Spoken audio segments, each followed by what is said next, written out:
Agar Alloh hayotingizdan kimnidir chiqarib yuborgan bo'lsa va bu og'riqli bo'lgan bo'lsa, ishontirib aytamanki, u inson siz bilan bo'lganda muammolar kattalashib borardi.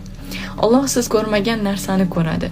Alloh siz eshitmagan suhbatlarni eshitadi. Alloh siz bilmaydigan kelajakni biladi va u inson bilan qolganingizda qanday muammolarga duch kelishingizni biladi. Ahamiyati yo'q. Bu romantik munosabat bo'lishi mumkin, do'stlik bo'lishi mumkin, oila a'zoyingizdan bo'lishi mumkin yoki ajrashishlar bo'lishi mumkin, biznes partnyor bo'lishi mumkin.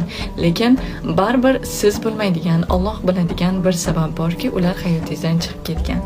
Agar shu paytgacha siz do'stingizni, sevgilingizni, yaxshi ko'rgan insoningizni, ish partnyoringizni yo'qotgan bo'lsangiz, bilingki, u inson bilan davom ettirish sizga zararli bo'lardi. Ishoning, Alloh sizni himoya qilyapti. Bu rad etilish emas, duolaringiz qabul bo'lmayotganidan emas, siz yomon inson bo'lganingizdan emas, balki Alloh sizni himoya qilyapti. Bu ilohiy himoyadir. Alloh kimnidir hayotingizdan olsa, demak qandaydir sababi bor.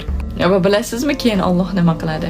Alloh o'sha insonning o'rniga muhabbatliroq, chiroyliroq, qalbi iymonga to'la kishini beradi va u kishi sizning hayotingizni chiroyli davom ettirishga yordam beradi.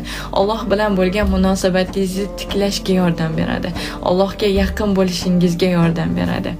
O'sha kishi faqat sizning yoningizda bo'ladi. Alloh bilan bo'lgan munosabatlaringizga zarar keltirmaydi. Tushundingizmi? Alloh kimnidir hayotingizdan olganda albatta bir sababi bo'ladi. Bilaman, bu narsa og'riqli bo'lishi mumkin, yig'lashingiz mumkin, qiynalishingiz mumkin, lekin o'sha vaqtni o'zida Allohga tavakkal qilishingiz, ey Alloh, bilaman, bu insonni hayotimdan olding, chunki bilarding bu inson menga zarar keltirishini va menga boshqa insonni, yaxshiroq, iymonliroq insonni nasib etganding. Va albatta Alloh siz so'ragan insonni beradi.